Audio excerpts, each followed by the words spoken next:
with all due respect, if we kick the church off campus now after what just happened, how do you think that's going to look? We're going to look bad, no matter what we do. But in the long run, this is what's best for the students. Okay.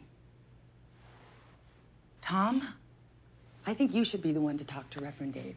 And one of the things I thought that it did so well was share both sides of a conversation, right? I had empathy for both sides because I could see the story come together, right? Great. And what That's that so looked good like. to hear. Yeah. I love that. I think that's really important in today's time. So maybe talk a little bit about conversations and how we Not having them? How we're not having them?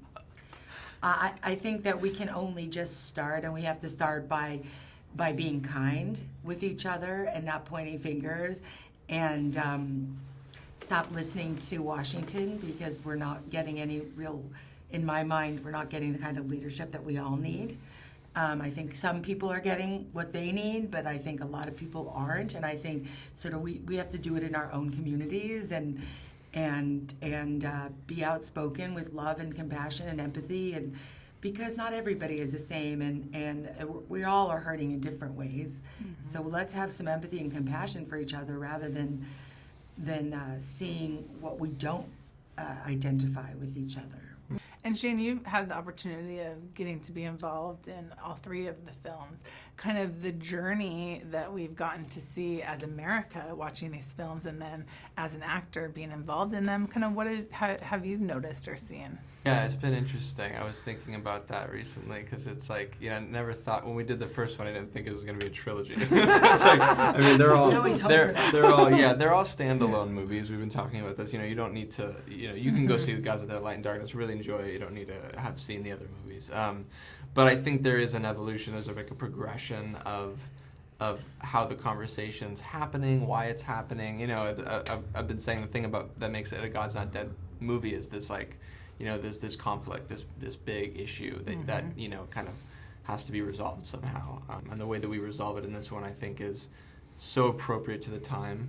A lot of people were like, why was God's Not Dead so successful, the first one? Why do you think so many people saw it? And I just feel like it was a moment in time and culture where people, especially like the church community, was like, oh, I can talk about this. Like I can ask tough questions. Like, where did the Bible come from? Like, you know what I mean? Like you can, if you grew up in church, you can ask that, and there's actually some good like answers for those things.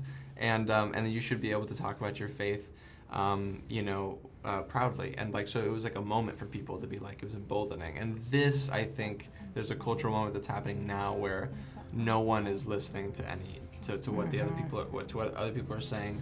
Everyone's really self-absorbed. The movie, I think it can strike a chord with people. Like I think it has the opportunity to, because it's a faith movie, but you don't leave. It's not like people in white hats, people in black hats, and these are the good guys, these are the bad guys. It's not an old Western like that. This is like way more sophisticated, way more understanding, and I think represents the heart of God in a way that is like really like transformative. Relatable.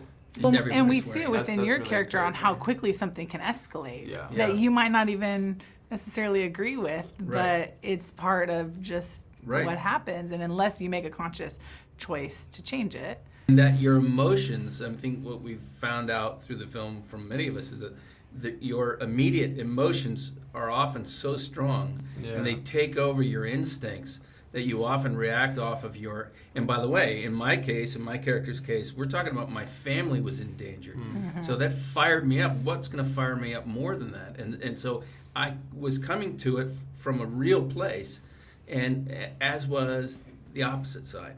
And so how are you listening when you're emotional and reactive, fired, up to, so no one's listening, and that's what this was. It's just a mirror to see this is how we operate. And I think that it's a faith-based movie, but I think it's not really.